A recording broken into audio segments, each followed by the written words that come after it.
আসসালামু আলাইকুম, তোমাদের সবাইকে স্বাগতম।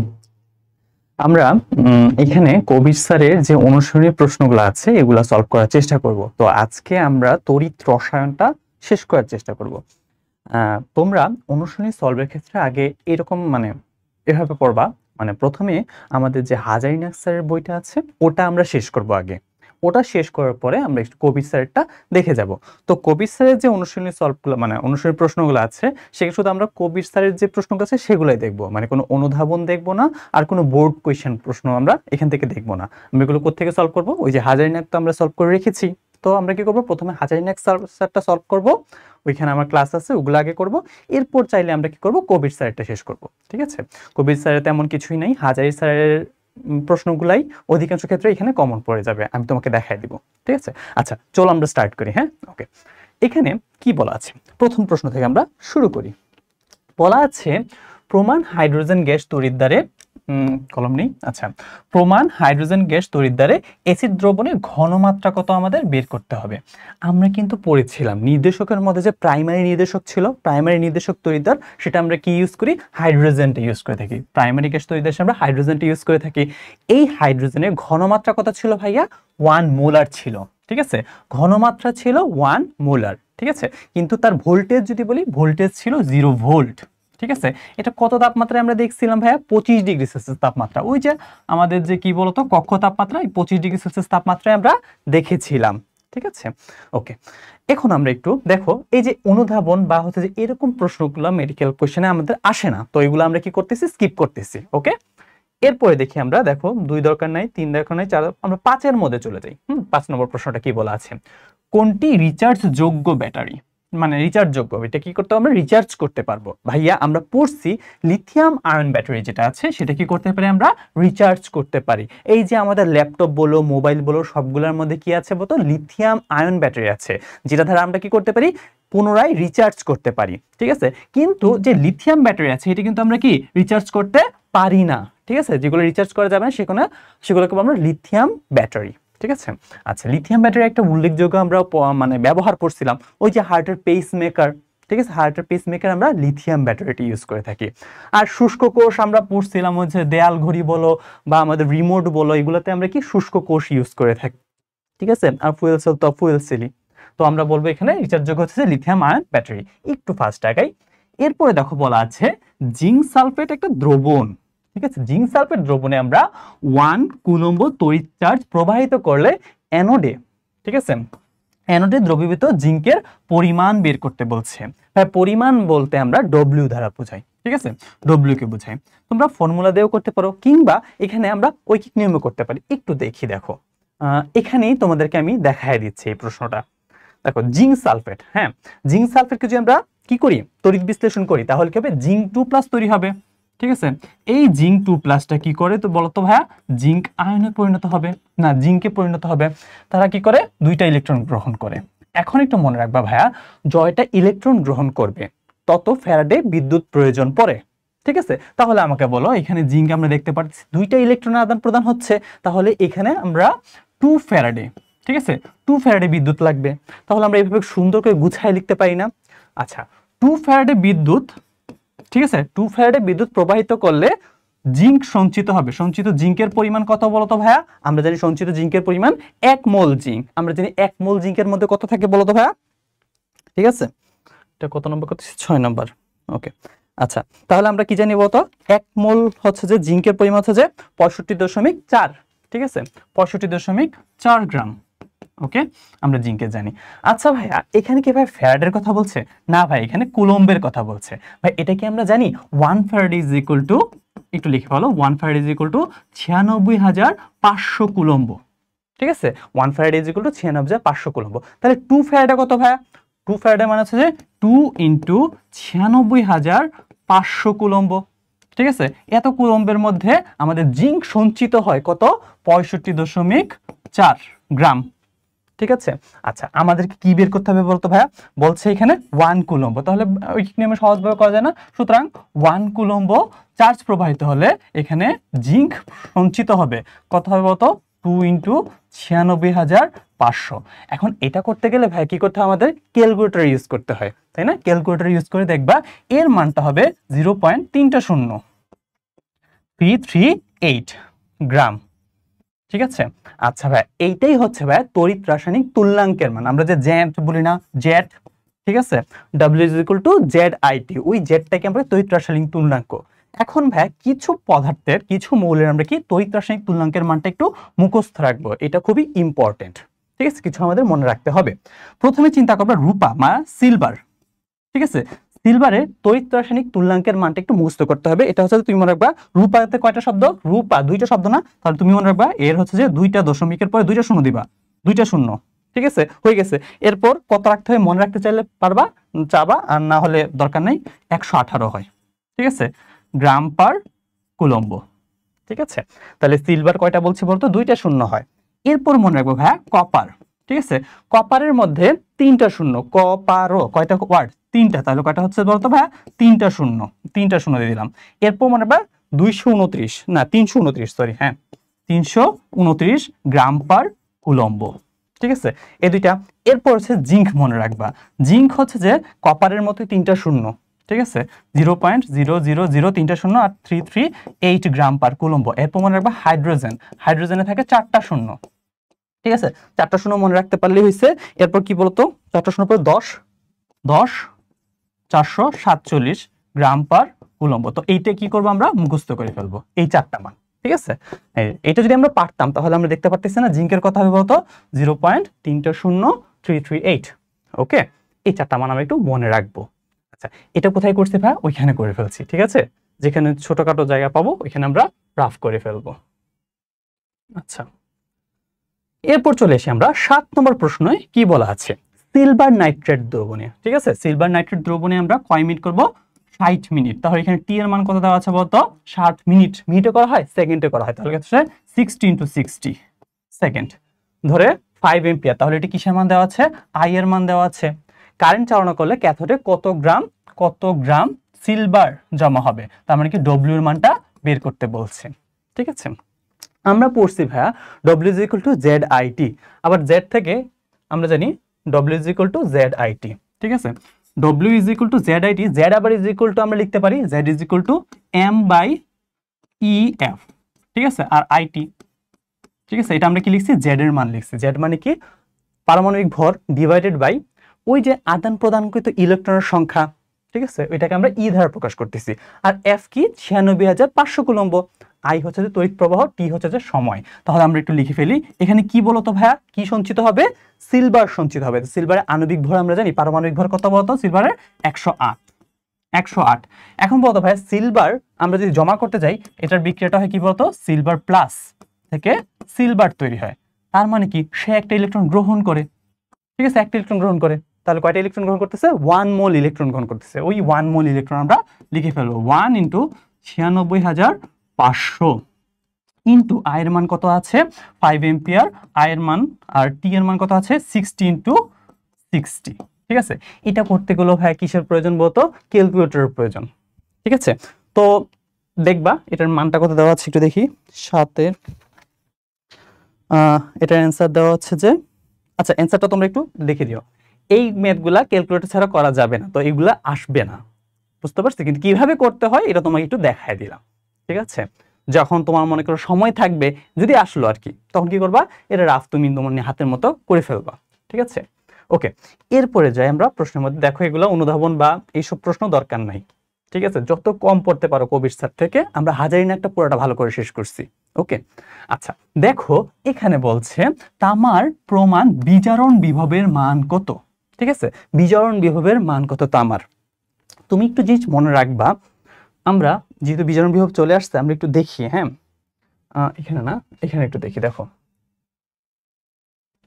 হ্যাঁ, এই যে দেখো সক্রিয়তা সিরিজ। ঠিক আছে, সক্রিয়তা সিরিজ আমরা পড়ছি না, এটা কিন্তু তোমাদের মনে রাখতে হবে সিরিয়ালি, উপর থেকে নিচে কি কি আছে। ঠিক আছে, এই সক্রিয়তা সিরিজ থেকে কি ধরনের প্রশ্ন আসতে পারে। ঠিক আছে ভাই, একটু দেখাই দিচ্ছি কি কি ধরনের প্রশ্ন আসতে পারে। একটা প্রশ্ন আসতে পারে, একটা তোমাকে হচ্ছে যে নিচের কোনটি বিজারক। ঠিক আছে, তুমি মনে রাখবা ওই যে সক্রিয়তা সিরিজের উপরে যেটা থাকবে সেটাই হচ্ছে বিজারক। তাহলে আমি লিখতে বলবো উপরে কি থাকে বলতো ভাইয়া, উপরে থাকে বিজারক। ঠিক আছে, উপরে যদি বিচারক হয় তাহলে নিচে কি থাকবে, জারক থাকবে, নিচে এখানে থাকবে জারক। ঠিক আছে, আচ্ছা ভাইয়া একটা জিনিস মনে রাখবা ভাইয়া, বিজারকের জারণ মান সর্বোচ্চ থাকে। ঠিক আছে, বিজারক কি হয়, নিজে নিজে জারিত হয়। ঠিক আছে, বিজারক কি হয় বলতো, নিজে জারিত হবে। তাহলে এইটাই মনে রাখবা, বিজারকের উপর দিয়ে কি জারণ মান সর্বোচ্চ থাকবে, বিজারকে কি জারণ মান সর্বোচ্চ। ঠিক আছে, তোমাকে যদি প্রশ্নের মধ্যে বলবে নিচের কোনটির জারণ মান সর্বোচ্চ, তোমাকে অপশন দেওয়া হয়েছে ক্যালসিয়াম, ম্যাগনেসিয়াম, ম্যাঙ্গানিজ, ক্রোমিয়াম, তখন বলতো যার জারণ মান সবচেয়ে বেশি হবে কার, ক্যালসিয়ামের জারণ মান সবচেয়ে বেশি হবে। ঠিক আছে, তাহলে আমরা বলতে পারতেছি উপরের দিকে যেগুলো থাকে তার কি জারণ মান সর্বোচ্চ থাকবে। তাহলে নিচের দিকে কি বলতো ভাইয়া, বিজারণ বিভব। ঠিক আছে, বিজারণ বিভব কি থাকবে, নিচের দিকে বিজারণ বিভব সর্বোচ্চ থাকবে, আর উপরের দিকে জারণ বিভব বা জারণ মানটা কি হবে, সর্বোচ্চ হবে। ঠিক আছে, আচ্ছা আরেকটা জিনিস মনে রাখবা, উপরের গুলা অ্যানোড হিসেবে কাজ করে। ঠিক আছে, উপরের গুলা অ্যানোড তড়িৎদ্বার হিসেবে কাজ করে। ঠিক আছে, তার মানে তোমাকে যদি প্রশ্নের মধ্যে বলে দিই এই তিনটা মৌলের মধ্যে নিচে কোনটা অ্যানোড হিসেবে কাজ করবে, ঠিক আছে, তাহলে উপরে যেটা থাকবে ক্যালসিয়ামটা কি হবে, অ্যানোড হিসেবে কাজ করবে। তাহলে এটা যদি অ্যানোড হিসেবে থাকে নিচে কি থাকবে বলতো ভাইয়া, নিচে হবে ক্যাথোড, নিচে হবে ক্যাথোড। ঠিক আছে, আচ্ছা আরেক ধরনের প্রশ্ন হতে পারে, বলবে যে নিচের কোনটি আগে ইলেকট্রন মুক্ত হবে। ঠিক আছে, আচ্ছা মনে রাখবে এইরকম প্রশ্নের ক্ষেত্রে সবসময় অপশনে কি থাকবে, আয়ন দেওয়া থাকবে। ঠিক আছে, আয়ন দেওয়া থাকবে মনে করো সোডিয়াম প্লাস আয়ন। ঠিক আছে, তারপর দেওয়া থাকবে মনে করো আয়রন 3+ আয়ন। ঠিক আছে, আরেকটা মনে করে দেওয়া আছে মনে করো কপার 2+ আয়ন। ঠিক আছে, বলা হবে এইগুলোর মধ্যে কোনটি আগে ইলেকট্রন মুক্ত হবে। তুমি মনে রাখবা ওই যে সক্রিয়তা সিরিজের একদম শেষের দিকে যেটা থাকবে সেই মৌলটা এটাকে আয়ন হিসেবে থাকবে, সেই আয়নটা বেশি কি হবে বলতো, সেই আয়নটা সবচেয়ে বেশি সক্রিয় হবে, মানে ওইটা আগে ইলেকট্রন মুক্ত হবে। তাহলে এখানে কপারটা আগে ইলেকট্রন মুক্ত হবে। তাহলে তুমি তোমার বইয়ের এই চার্টের মধ্যে এখানে লিখে দিবা আগে ইলেকট্রন মুক্ত হবে, নিচের দিকে গুলা কি হবে, আগে ইলেকট্রন মুক্ত হবে। ঠিক আছে, আগে ইলেকট্রন মুক্ত হবে কি, নিচের দিকে যেটা থাকবে, যে আয়নগুলো নিচের দিকে থাকবে সেটা আগে ইলেকট্রন মুক্ত হবে। ঠিক তেমনি আমরা অ্যানায়নের ক্ষেত্রেও একটা সক্রিয়তা সিরিজ পড়ছিলাম না, নাসায় কোলা ব্যাং আজ হাসে, তোমার বই আছে। ঠিক আছে, নাসায় কোলা ব্যাং আজ হাসে। আচ্ছা, নাসাতে মনে রাখবে স্যার নাইট্রেট মনে ছিল। ঠিক আছে, নাইট্রেট ছিল। আচ্ছা দেখো একটু আমরা দেখি নিতে, হ্যাঁ বইয়ের মধ্যেই যাই, দরকার নাই। আচ্ছা এই দেখো কি ছিল বলতো, নাইট্রেট ছিল। তাহলে উপর থেকে নাইট্রেট, নাসায় সাদে মনে রাখবো সালফেট, তারপর হচ্ছে যে নাসায় কোলা ব্যাং, কোলাদে মনে রাখবো হচ্ছে যে ক্রোমিয়াম, আর হচ্ছে যে কোলা ব্যাং দিচ্ছে ব্রোমিন, আজ দিয়ে আয়োডিন, আর হাসে হচ্ছে যে হাইড্রোক্সাইড। এখন তোমাকে আমি বললাম এইগুলোর মধ্যে সবচেয়ে আগে ইলেকট্রন মুক্ত কোনটা হবে বলো তো ভাইয়া, এই যে নিচের দিকে যেটা থাকবে সেটা কি হবে, সবচেয়ে আগে ইলেকট্রন মুক্ত হবে। তাহলে এখানে ইলেকট্রন মুক্ত করা হবে হাইড্রোক্সাইড আয়ন আগে ইলেকট্রন মুক্ত হবে। তাহলে কি বুঝাইতে পারছি এখানে কি ধরনের প্রশ্ন আসতে পারে, একটা প্রশ্ন আসতে পারে তোমার এই সক্রিয়তা সিরিজ থেকে নিচের কোনটি অ্যানোড। ঠিক আছে, তাহলে উপর দিকে যেগুলো থাকবে সেগুলো অ্যানোড। ঠিক আছে, বলবে কোনটি ক্যাথোড, তাহলে নিচের দিকে যেগুলো থাকবে সেগুলো হচ্ছে ক্যাথোড। কার কোনটা হবে বিজারক বলতো, উপরের গুলা বিজারক, নিচের গুলা জারক। উপরের জারণ মান কি হবে বলতো, সর্বোচ্চ হবে, আর নিচের গুলার কি হবে, বিজারণ বিভবের মান সর্বোচ্চ হবে। ঠিক আছে, এতটুকু আমরা মনে রাখবো। ঠিক আছে, আচ্ছা এখন আমরা একটু প্রশ্নের মধ্যে চলে যাই, দেখি। হ্যাঁ প্রশ্নের মধ্যে আমরা একটু চলে যাই। এখানে বলছে তামার, ঠিক আছে, তামার বিজারণ বিভবের মান কত, এই কয়েকটার মান আমাদের মনে রাখতে হবে। আমরা বইয়ের মধ্যে যে বিজারণ বিভবগুলো দেখছি, ঠিক আছে একটু নিচে যাই, হ্যাঁ এই যে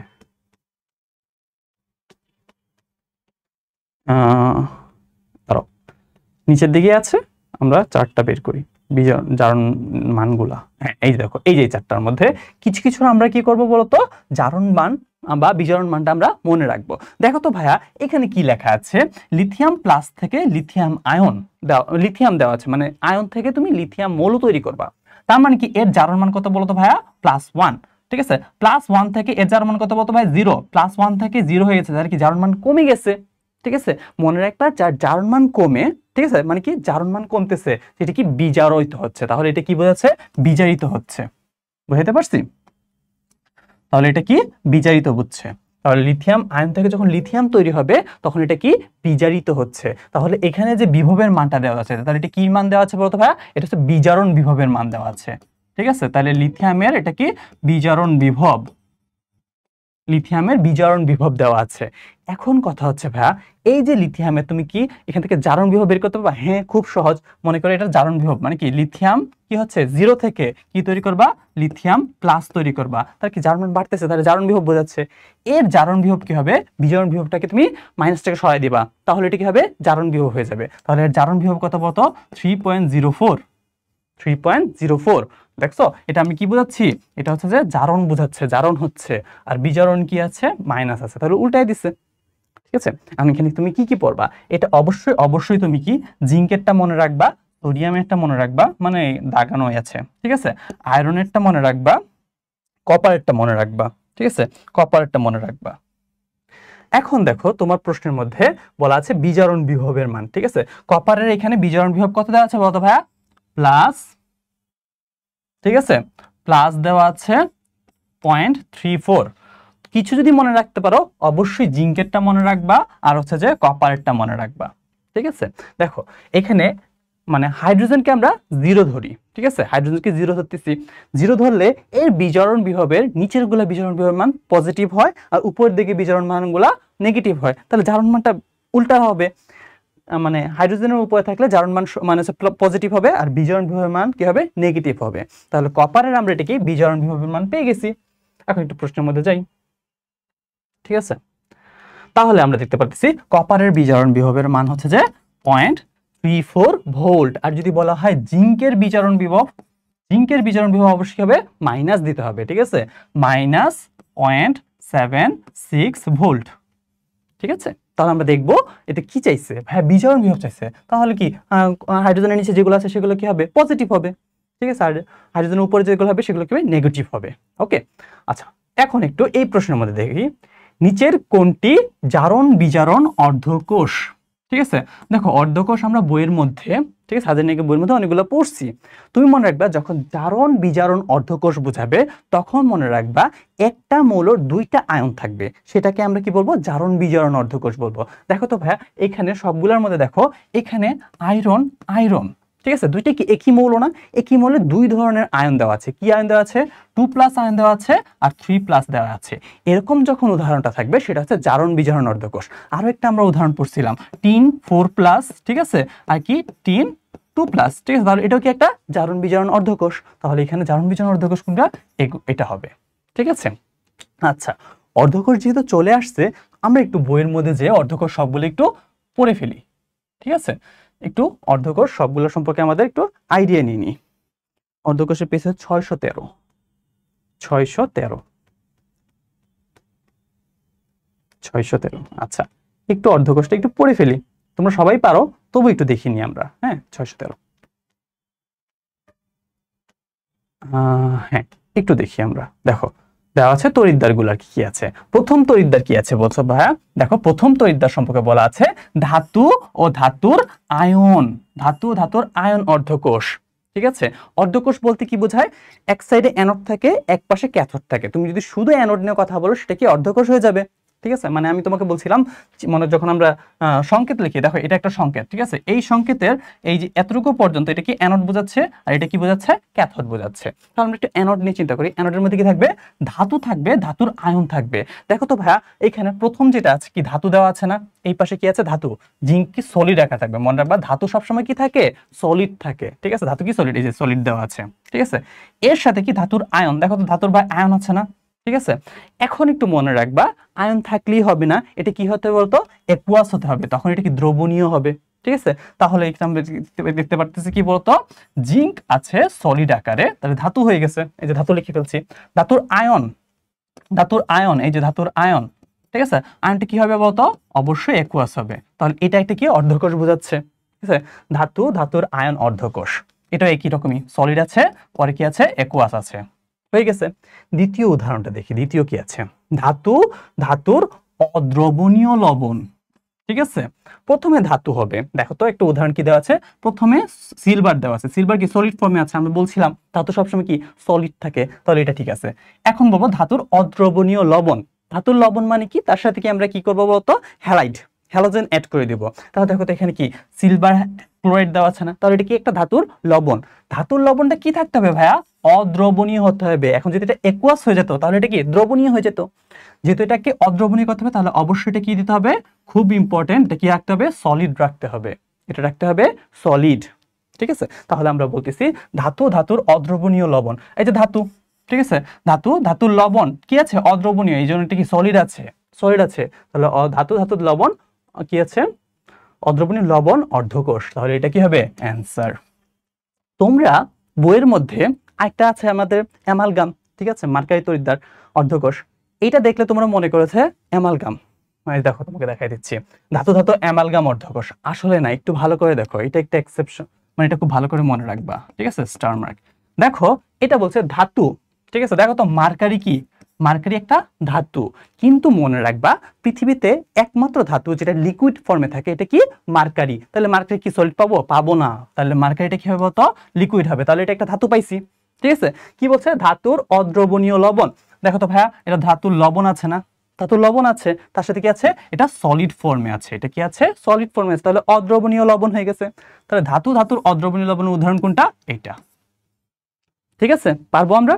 এটা কখনোই আমরা কি দিব না, ধাতু অ্যামালগাম দিয়ে দিব না, খালি অ্যামালগাম দেখলে যেটা অ্যান্সার হবে সেটা না। ঠিক আছে, এটা অবশ্যই মনে রাখবা। ওকে, এরপর কি আছে বলতো, ধাতু অ্যামালগাম ও ধাতুর আয়ন অর্ধকোষ। ধাতুর অ্যামালগাম, ধাতুর সাথে কি আছে, অ্যামালগাম মানে কি মার্কারি। ঠিক আছে, এই দেখো তো ধাতুর সাথে মার্কারি আছে, ধাতু অ্যামালগাম হয়ে গেছে। তারপর কি ধাতুর আয়ন, এই যে যেই ধাতুটা ছিল, কোন ধাতু ছিল, সোডিয়াম ছিল, তাহলে সোডিয়ামে কি হবে বলতো, সোডিয়ামের আয়নটা আছে এবং এটা কি অবশ্যই একুয়াস ফর্মে হবে। ঠিক আছে, তাহলে এটা কি আমরা বলবো, ধাতু অ্যামালগাম ও ধাতুর আয়ন অর্ধকোষ। ঠিক আছে, ওকে। এরপর তোমাকে আগেই বলে দিয়েছিলাম জারণ বিজারণ অর্ধকোষ কি হবে, একই মৌলের দুইটা ভিন্ন ভিন্ন কি থাকবে, আয়ন থাকবে।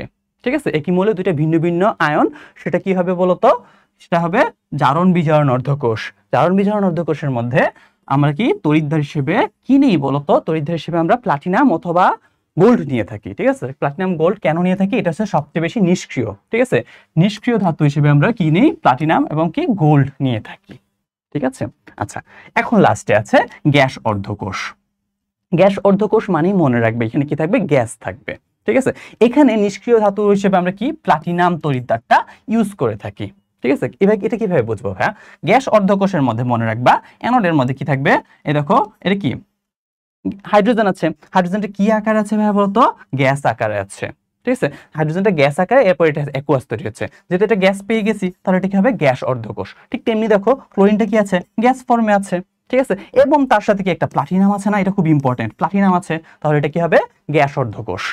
ঠিক আছে, কারণ আমরা জানি কি যখন একটা গ্যাস অর্ধকোষ তৈরি করব তাহলে কি হাইড্রোজেনকে তড়িৎদ্বার হিসেবে ইউজ করা লাগতেছে, হাইড্রোজেন তো গ্যাস ফর্মে আছে, এটাকে আমরা তড়িৎদ্বার করতে পারবো না, তাই এটা আমরা কি নিব, প্লাটিনাম নিয়ে নিব। ঠিক আছে, তাহলে দুইটা বৈশিষ্ট্য দেখবো, গ্যাস অর্ধকোষের মধ্যে গ্যাস থাকবে আর তার সাথে কি প্লাটিনাম তড়িৎদ্বার থাকবে।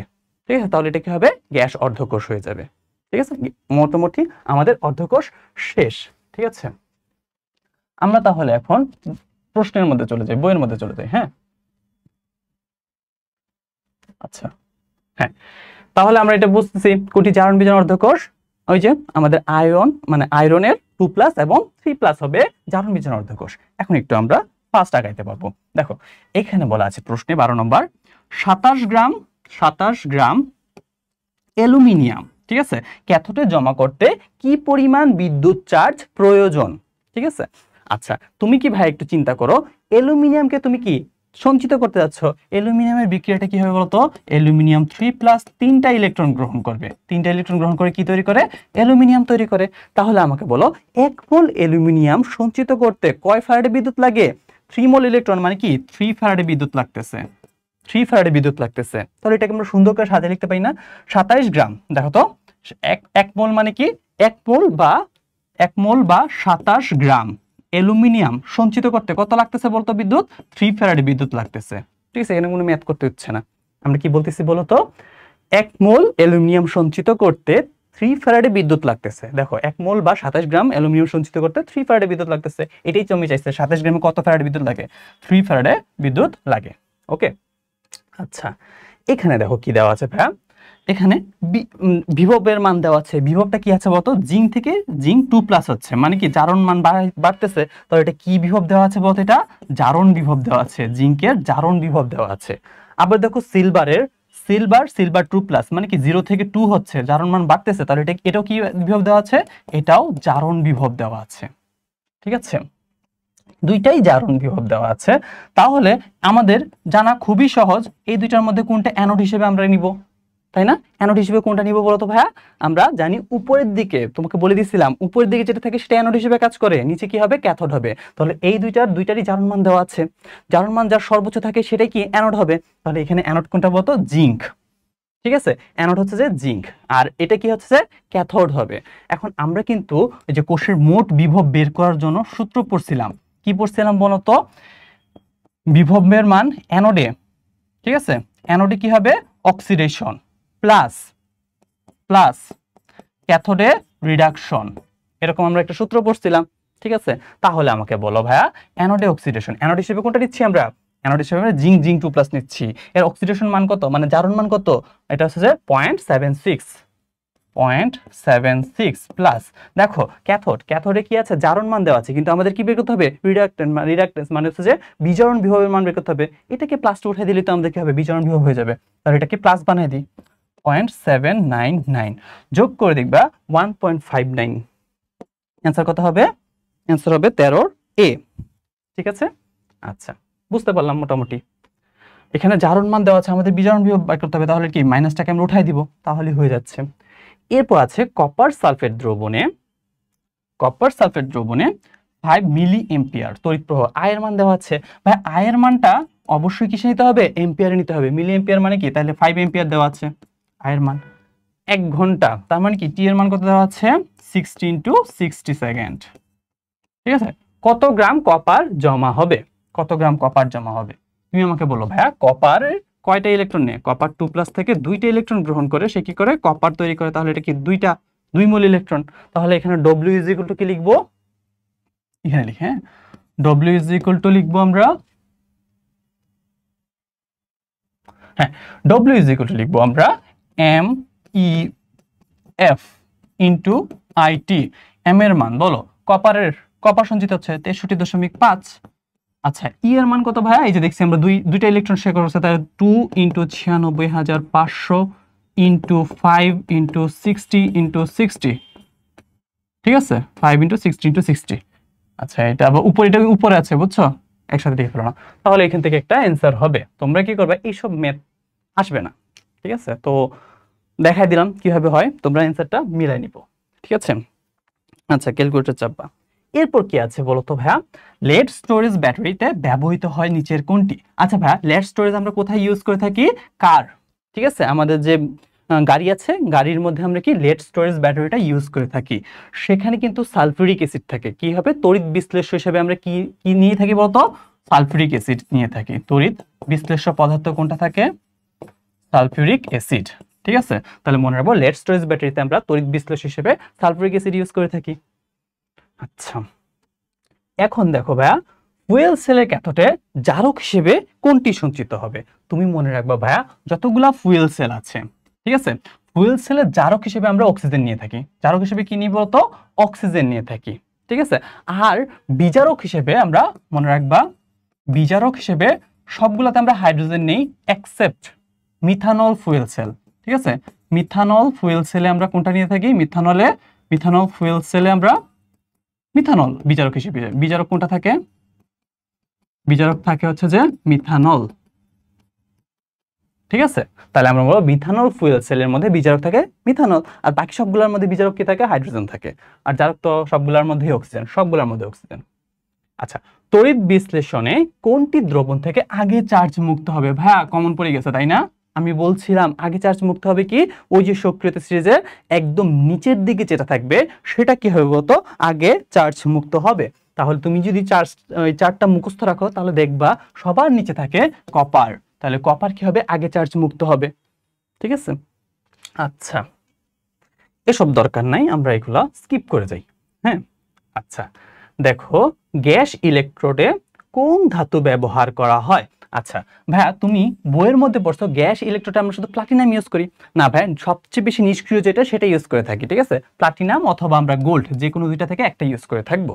এটা আমরা গ্যাসেও ইউজ করে থাকি, আবার কি জারণ বিজারণ অধ্যকোষে আমরা প্লাটিনাম অথবা কি গোল্ড ইউজ করে থাকি। ওকে, এরপর চলে আসি আমরা, হ্যাঁ, তড়িৎ বিশ্লেষণকালে নিচের কোন আয়নটি আগে চার্জ মুক্ত হবে? আগে চার্জ মুক্তর ক্ষেত্রে ওই যে তোমাকে বলছিলাম একদম কি নিচের দিকে শক্তিতে নিচের দিকে যেটা থাকবে সেটা আগে চার্জ মুক্ত হবে। নাসায় কোলা ব্যাং আজ হাসে, ঠিক আছে? ওই হাসেতে মনে রাখবা ও এইচ, তাহলে লাস্টে কোনটা আছে? ও এইচ, হাইড্রোক্সাইড আয়ন, ঠিক আছে? ওকে, এরপরে কপার সালফেট দ্রবণে 1 ফ্যারাডে তড়িৎ চালনা করলে কতটুকু কপার সঞ্চিত হবে? আমরা আগের মতোই ম্যাথ, কপার 2+ হচ্ছে যে সে 2টা ইলেকট্রন গ্রহণ করে কপার তৈরি করে, তাহলে কি 2 ফ্যারাডে। আচ্ছা, তাহলে 1 ফ্যারাডে সঞ্চিত করে, তাহলে একটু আমরা দেখি এটাকে সুন্দর করে সাজায় লিখতে পারি না? দেখো তো, 2 ফ্যারাডে বিদ্যুৎ চালনা করলে কপার সঞ্চিত হয় 1 মোল, ঠিক আছে? তাহলে আমরা লিখি, ঠিক আছে, 2 ফ্যারাডে বিদ্যুৎ সঞ্চিত করলে কপার সঞ্চিত হবে কত? 1 মোল। এখন 1 মোল কপার মানে কত বলো তো ভাইয়া? 63.5, 63.5 গ্রাম, ঠিক আছে? তোমাকে বের করতে হবে 1 ফ্যারাডের জন্য কত, তাহলে কি ঐকিক নিয়মে করে ফেলতে পারবা না? সুতরাং 1 ফ্যারাডে বিদ্যুতের জন্য, ঠিক আছে, কপার সঞ্চিত হবে 63.5/2, সহজ 31.7, ঠিক আছে? 31.7 কইছে যে 1.75 আর কি, ঠিক আছে? তাহলে অ্যান্সার কত হবে? 31.75। বুঝতে পারছি আমরা? খুব ক্লিয়ার, কনসেপ্ট খুব ক্লিয়ার রাখতে হবে। আচ্ছা আচ্ছা, এখন দেখি আমরা কোষের ইলেকট্রোমোটিভ ফোর্স নির্ণয়ের সূত্র তো আমরা পড়ছি, E total is equal to অ্যানোডে অক্সিডেশন, ঠিক আছে? ক্যাথোডে কি রিডাকশন হলে প্লাস হবে, ঠিক আছে? ক্যাথোডে রিডাকশন যদি হতো তাহলে কি হতো? প্লাস হইতো, ঠিক আছে? কিন্তু ক্যাথোডটা কি হয়েছে? অক্সিডেশন করে ফেলছে, তাহলে কি এটা হবে মাইনাস, ঠিক আছে? এটা হবে কি মাইনাস, বুঝতে পারছো? অক্সিডেশন থেকে রিডাকশন বের করতে হলে আমরা খালি মাইনাস দিয়ে দিব, ঠিক আছে? তাহলে অ্যান্সার কি হবে? প্রথমটাই অ্যান্সার পেয়ে গেছি। আচ্ছা, আর বাকিগুলো দেখতে হবে না। এরপর বলা আছে ক্যালোমেল তড়িৎদ্বারে, ঠিক আছে? আমরা কিন্তু দেখছি ক্যালোমেল তড়িৎদ্বারে, ক্যালোমেল তড়িৎদ্বারে আমরা কোনটা ইউজ করে থাকি? মার্কারি 2 আর ক্লোরিন 2, ঠিক আছে? এটাই এভাবে মনে রাখবা কি, ঠিক আছে? এটা আমরা ইউজ করে থাকি, খুবই খুবই ইম্পর্টেন্ট। তুমি দেখবা ক্যালোমেল তড়িৎদ্বারে আমরা এটা থাকি, কমন থাকবে। আচ্ছা, এগুলো দরকার নাই, আমরা একটু 30 নম্বরের মধ্যে চলে আসি। দেখো বলা আছে নিচের কোন ধাতুগুলো, ঠিক আছে, অ্যাসিড থেকে হাইড্রোজেনকে প্রতিস্থাপন করবে? ভাই কাকে প্রতিস্থাপন করবে? হাইড্রোজেনকে প্রতিস্থাপন করবে। সক্রিয়তা সিরিজের কথা চিন্তা করো, সক্রিয়তা সিরিজে হাইড্রোজেন থাকে মাঝামাঝি লেভেলে, যার বিভব মান কত থাকে? 0 থাকে, ঠিক আছে? এরপর এর উপরের দিকে থাকবে কি হবে? বিজারকগুলা, নিচের দিকে থাকবে জারকগুলা, তাই না? এখন তুমি আমাকে বলো সবচেয়ে সক্রিয় কোনগুলো হবে? উপরের দিকে যেগুলো থাকবে এগুলো হবে সবচেয়ে সক্রিয়।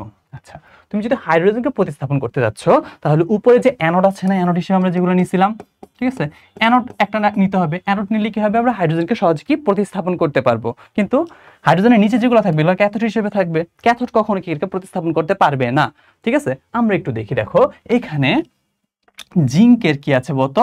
জারণ মান দেওয়া আছে, তাহলে জিঙ্কের জারণ মান সর্বোচ্চ, আর বাকি সবগুলো দেখবে কি হাইড্রোজেনের নিচে থাকে, হাইড্রোজেন নিচে থাকে, তাহলে এটাকে হাইড্রোজেনকে প্রতিস্থাপন করতে পারবে না। হাইড্রোজেনকে প্রতিস্থাপন করতে পারবে একমাত্র উপরে যে অ্যানোড শক্তিশালীগুলো আছে সেগুলো করবে, তাহলে জিঙ্ক একমাত্র কি এটার উপরে থাকে, ঠিক আছে? ওই যে ভাইয়া যে দেখাই দিচ্ছি ওইটাই জাস্ট মনে রাখবা।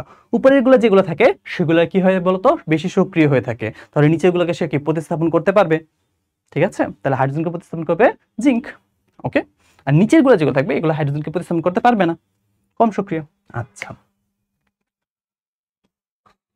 এখন একটু দেখি আমরা 31 নম্বর প্রশ্নটা, খুব ইম্পর্টেন্ট। এখানে কপারের কি দেওয়া আছে বলতো? 0 থেকে 2+, মানে কি জারণ বিভবের মান দেওয়া আছে। জারণ বিভব, এটা কপারের জারণ বিভব দেওয়া আছে। এটা কি আছে? আয়রনের, এটাও জারণ বিভব দেওয়া আছে। আয়রনের কি বিভব দেওয়া আছে? এটাও জারণ বিভব দেওয়া আছে। দেখো 0 থেকে 2+ মানে জারিত হচ্ছে, ঠিক আছে? জারণ মান বাড়তেছে মানে জারিত হচ্ছে, তার এটাও জারণ মান দেওয়া আছে। এখন বলা আছে তামার পাত্রে, তাহলে পাত্র কি নিচ্ছি আমরা? তামা নিচ্ছি। তামার পাত্রে ফেরাস সালফেট দ্রবণ রাখা যায় কিনা? তুমি এরকম প্রশ্নগুলোর মধ্যে সবসময় এরকম যখন প্রশ্ন থাকবে তুমি মনে রাখবা পাত্র যেটা থাকে এটা অ্যানোড হবে, পাত্র যেটা থাকে সেটা কি অ্যানোড হবে। এখন কিন্তু আমরা ভাইয়া পড়ছিলাম অ্যানোডে কি হয় ভাইয়া? অ্যানোড হয় জারণ। তাহলে প্রথমে কি হয় বলতো? কপারটা কি হবে? আমরা অ্যানোড হিসেবে নিব। তাহলে কপার অ্যানোড হিসেবে নিলে কি হবে বলতো? কপার থেকে কপার 2+, কপার অ্যানোড হিসেবে নিব।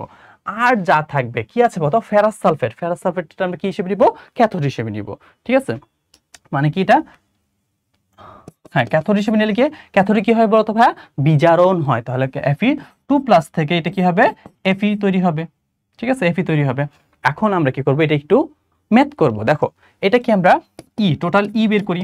টোটাল অ্যানোডে অক্সিডেশন, দেখো তো অ্যানোডে কি অক্সিডেশন মান দেওয়া আছে না, অক্সিডেশন মান দেওয়া আছে, তাহলে কত -0.34 ভোল্ট। ঠিক আছে, আর ক্যাথোডে কি হয়, আচ্ছা ক্যাথোডে কি হয় বলতো ভাইয়া, ক্যাথোডে হয় রিডাকশন, কিন্তু ক্যাথোডে কি দেওয়া আছে, জারণ মান দেওয়া আছে। তাহলে এটা কি হবে, উল্টাই দিব। উল্টাই দিলে কি হবে, বিজারণ হয়ে যাবে। তাহলে -0.44। আচ্ছা, এর মান কত হবে, -87। আচ্ছা -87, ঠিক আছে, এর মান হয় -87। এখন তুমি আমাকে মনে রাখবা সবসময়, যখন কি টোটাল বিভবের মানটা ঋণাত্মক হয় তখন কি হয়, বিক্রিয়া হয় না। এটা কি হবে, এটা ভাইয়া বিক্রিয়া হবে না। ঠিক আছে, ঋণাত্মক হলে এটা কি হবে, বিক্রিয়া হবে না। যেটা বিক্রিয়া হবে না সেটা কি, পাত্রটা অক্ষত থাকবে। বিক্রিয়া না হলে কি হবে তো, পাত্র অক্ষত আছে, পাত্রটা অক্ষত অবস্থা আছে, মানে কি তুমি এখানে রাখতে পারবা, জিনিসটা কি রাখতে পারবা। যদি বিক্রিয়া করে ফেলতো, মানে কি এর মানটা পজিটিভ হইতো, তাহলে এটা কি বলতো, পাত্রটা বিক্রিয়ার মধ্যে অংশগ্রহণ করে ফেলতো, তাহলে কি এই পাত্রটার অস্তিত্ব থাকতো না, এটা কি হবে, ধ্বংস হয়ে যেত। ঠিক আছে, আচ্ছা তাহলে কি বলতো, যদি আমরা তামার পাত্র নেই তাহলে কি এইটা কি ফেরাস সালফেটের সাথে বিক্রিয়া করবে না, বিক্রিয়া করবে না। যেহেতু বিক্রিয়া করবে না, পাত্র কি অক্ষত থাকবে, তার মানে কি আমরা এই জিনিসটা রাখতে পারবো। তাহলে অ্যান্সার কি হবে, এ হবে। ঠিক আছে, আচ্ছা তাহলে তুমি মনে রাখবা ভাইয়া, তামার পাত্রটা সবসময় কি আসবে, অ্যানোড হিসেবে কাজ করবে। ঠিক আছে, ওকে, তাহলে এটা আমরা একটু মনে রাখবো। মানে আয়রন তো এখানে থাকে, ঠিক আছে, সক্রিয়তা সিরিজের। সক্রিয়তা সিরিজে তুমি এভাবে মনে রাখতে পারবো, সক্রিয়তা সিরিজের নিচে যেগুলা থাকবে, ঠিক আছে, ওগুলা কখনো কি করতে পারবে না, ওই মানে ফেরাস সালফেটের সাথে বিক্রিয়া করবে না। ঠিক আছে, ফেরাস সালফেট ছিল, ফেরাস সালফেটের নিচে কি আছে বলতো, কপার আছে। এটা কখনো কি কপার ফেরাস সালফেটকে মানে ফেরাসের সাথে বিক্রিয়া করবে না, কপার সালফেট তৈরি করতে পারবে না, কারণ কি সক্রিয়তা সিরিজের নিচে থাকে। ঠিক আছে, তার মানে পাত্রটাকে অক্ষত থাকবে। তুমি যেভাবে মনে রাখতে পারো। ঠিক আছে, অক্ষত রাখতে হলে পাত্রটাকে কি রাখতে হবে, আমাদের নিচে রাখতে হবে, পাত্রটাকে আমাদের নিচে রাখতে হবে। ঠিক আছে, ফেরাস সালফেট তো এখানে ছিল, মানে ফেরাস। ঠিক আছে, তো পাত্রটাকে যদি অক্ষত রাখতে চাই, এটা কি নিচে রাখতে হবে। যদি উপরে চলে যায় তাহলে কি পাত্রটা অক্ষত থাকবে না। ঠিক আছে, বাকিগুলো তো কিছু হবে না, পেয়ে গেছি আমরা। ওই যে এই কোয়েশ্চেনটা এরকমই, লোহার পাত্রে, ঠিক আছে, তুতের দ্রবণ, ঠিক আছে, কপার সালফেট। কপার সালফেট, দেখো কপার সালফেটের উপরে কি থাকে, আয়রন থাকে। ঠিক আছে, তাহলে কি এটা কি রাখা যাবে, এটা কি বহন করতে পারবে না। কি করবে, কপার সালফেট কি ভেঙে এটা কি করে ফেলবে, ফেরাস সালফেট তৈরি করে ফেলতে পারবে। মানে কি কপারটা এদিকে থাকে, আয়রনটা তার উপরে থাকে। যেহেতু উপরে আছে, এটা কি পাত্র না, পাত্রটা অ্যানোড হিসেবে থাকতেছে, অ্যানোড হলে কি বিক্রিয়া করে ফেলবে, তাহলে এটা কি অস্তিত্ব থাকবে না। ঠিক আছে, তাহলে এটা কি রাখা, বহন করা যাবে না। ঠিক আছে, সব সময় পাত্রটার মধ্যে রাখার জন্য কি করতে হবে, যে দ্রবণটা থাকবে, দ্রবণটা থেকে পাত্রটা নিচে রাখতে হবে। নিচে থাকলে এটা কি হবে, অক্ষত থাকবে, মানে বিক্রিয়া করবে না। ঠিক আছে, দ্রবণটা রাখা যাবে। ঠিক আছে ভাইয়া, মোটামুটি একটু বুঝতে পারলে হয়েছে। হ্যাঁ, আর নাহলে হয়েছে যে তুমি অ্যানোড নিয়ে চিন্তা করবা। এরপর চলে আসে আমরা 34। কি বলা আছে, 1 মোল, ঠিক আছে, অ্যালুমিনিয়াম 3+ থেকে অ্যালুমিনিয়াম উৎপাদনের সময় কি পরিমাণ তড়িৎ চার্জ প্রয়োজন। আচ্ছা লিখে ফেলো তাড়াতাড়ি। অ্যালুমিনিয়াম 3+ থেকে 3টা ইলেকট্রন গ্রহণ করে সে কি তৈরি করে, অ্যালুমিনিয়াম তৈরি করে। তাহলে আমাকে বলো 1 মোল অ্যালুমিনিয়াম তৈরি করার জন্য, মানে কি 1 মোলের জন্য কত লাগতেছে, 3 ফ্যারাডে লাগতেছে। 1 মোলের জন্য 3 ফ্যারাডে, 1 মোলের জন্য 3 ফ্যারাডে তড়িৎ চার্জ লাগতেছে। ওকে, আচ্ছা দেখো এখানে বলা আছে, এটা একটু ছোট করি, হ্যাঁ একটু লিখতে হবে। আচ্ছা দেখো এখানে বলা আছে ভাইয়া, 1 মোল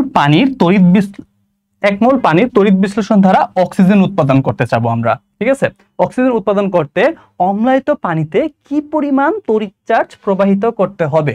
আচ্ছা ভাইয়া, তুমি যখন পড়ছিলা তড়িৎ বিশ্লেষ্য, তড়িৎ অবিশ্লেষ্য, পানি কিন্তু কি তড়িৎ অবিশ্লেষ্য, তাহলে বিশুদ্ধ পানি কি হবে, তড়িৎ অবিশ্লেষ্য। কিন্তু এটা কি করতেছে বলতো, অম্লায়িত করতেছে, মানে তুমি এর সাথে মানে অ্যাসিড যোগ করতেছে, তাহলে এটা শুদ্ধ থাকতেছে, এটা বিশুদ্ধ থাকতেছে না। ঠিক আছে, এটা দূষিত হয়ে যাচ্ছে, তাহলে এটা কি তড়িৎ বিশ্লেষণ করবে। ঠিক আছে, আচ্ছা 1 মোল পানিকে তড়িৎ বিশ্লেষণ করলে আমরা পানির বিক্রিয়াটা লিখে ফেলি। হ্যাঁ, দেখো পানি কি হবে, 1 মোল পানি, 1 মোল পানিকে ভাঙলে ভাইয়া কি তৈরি হবে বলতো, H প্লাস, দুইটা H প্লাস তৈরি হবে, আর কি হবে বলতো, আর হচ্ছে যে হাফ মোল অক্সিজেন তৈরি হবে, কিংবা ও আচ্ছা হাফ মোল অক্সিজেন তৈরি হবে, এটা একটু মনে রাখো। ঠিক আছে, তাহলে কি হচ্ছে, দুইটা হাইড্রোজেন তৈরি হচ্ছে, দুইটা হাফ মোল অক্সিজেন তৈরি হচ্ছে। আচ্ছা তোমাকে বলছে অক্সিজেন উৎপাদন করতে হবে, কত মোল অক্সিজেন তৈরি করতে হবে সেটা তুমি দেখবা না, ঠিক আছে, বলছো অক্সিজেন তৈরি করতে হবে। এখন তুমি একটা ঠান্ডা মাথায় চিন্তা করো, আমরা যদি পানিকে বিশ্লেষিত করি, ঠিক আছে, পানিকে বিশ্লেষিত করলে কি হবে বলতো, দুইটা হাইড্রোজেন তৈরি হবে। এখন বলতো ভাইয়া দুইটা হাইড্রোজেন তৈরি করার জন্য কয়টা ইলেকট্রন ছাড়তে হবে বা মানে গ্রহণ করতে হবে, এই দেখো একটা ইলেকট্রন আছে মনে করো, তাহলে সে একটা ইলেকট্রন গ্রহণ করবে, একটা ইলেকট্রন গ্রহণ করে কি হবে, H প্লাস তৈরি করবে। ঠিক আছে, যখন দুইটা H প্লাস তৈরি করবে সে দুইটা ইলেকট্রন গ্রহণ করবে, দুইটা ইলেকট্রন গ্রহণ করে কি করবে বলতো, দুইটা হাইড্রোজেন তৈরি করবে। ঠিক আছে, দুইটা হাইড্রোজেন, সরি এখানে প্লাস হবে না, এটা হবে দুইটা হাইড্রোজেন তৈরি করবে।